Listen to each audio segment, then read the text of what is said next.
કરી દો બંધ. હાલો ચાલુ ઉતારતો જાઓ.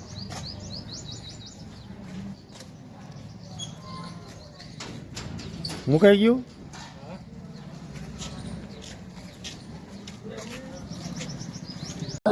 દાદા જય ઠાકર. જય ઠાકર. દાદા શું નામ તમારું? મારું નામ ગોવાભાઈ જાદવભાઈ બતાડા, ગામ સરસિયા, તાલુકો ધારીના, જિલ્લો અમરેલી. આપણા કઈ જગ્યા છીએ? આ મૂળવાનાથની જગ્યા, આપા મૂળાનો ઠાકર. જ્યારે મૂળા ભગતને ગટકા સંઘમાં જતા હતા ત્યારે ઠાકર દ્વારકાવાળા ઠાકર મળ્યા. ગટકાની અંદર આજ ઘોડાના ડાબલા અને રથના પૈડા પણ આજ મોજૂદ છે.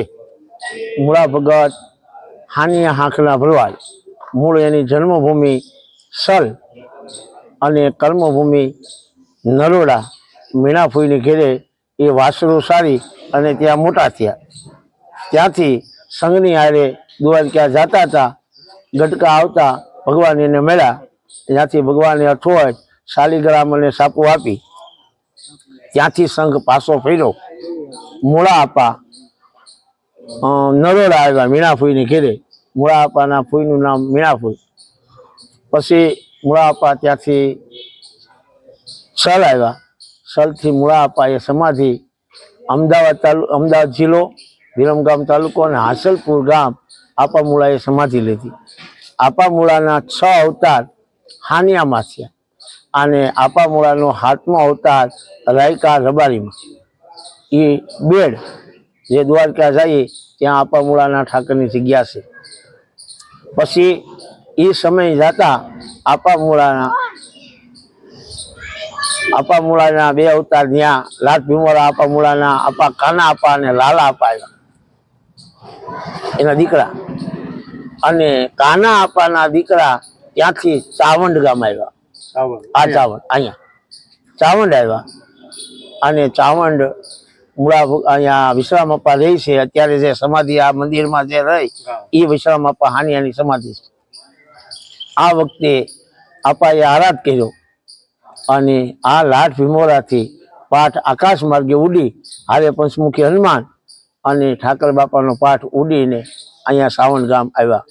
સાવંડે સોચલો થાપ્યો અને રણધીર આરાધે પાઠ ઉતાર્યા. એ તેથી હારે મુખ્ય હલમોવી. તેથી ઠાકરનો પાઠ લાઠ ભીમોરાથી આકાશ માર્ગે ઉડીને આવ્યા ત્યારે એની હારે પંચમુખી હનુમાન અને આ સાવંડ ગામની અંદર બાપાએ સ્થાનિક થયા.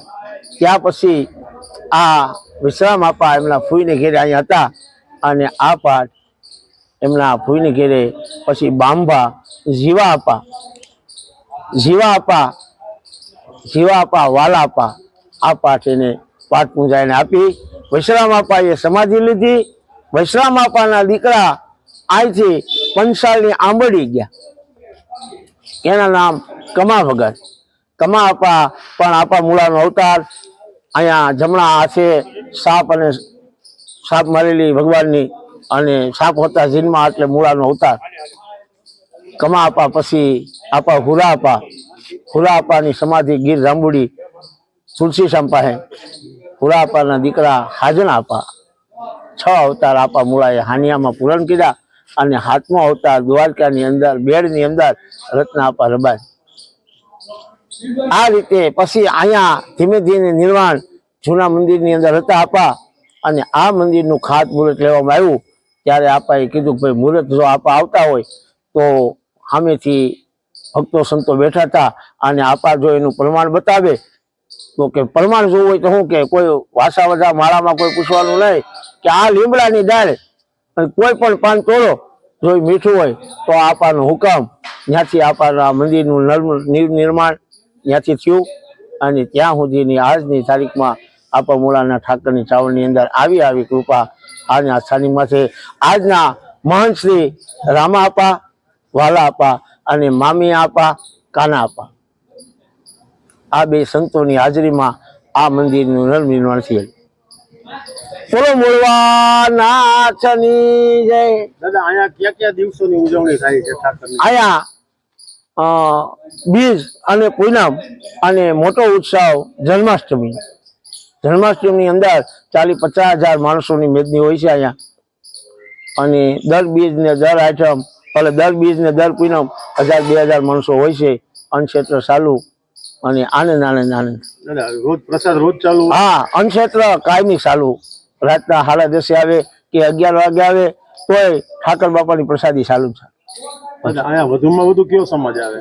અહીંયા વધુમાં વધુ ભરવાડ સમાજ અને અન્ય સમાજ પણ બધો આવે છે. ખૂબ મજા આવી તમારી હારે વાત જાણીને. લોકો સુધી તમારી આ વાત પહોંચે હા. એવો અમે પ્રયાસ કરશું દાદા. દાદા અહીંયા ઠાકરના આંગણે માનતા હોય થાય છે? હા, ઠાકર બાપાના આંગણે અહીંયા માનતા કરે છે.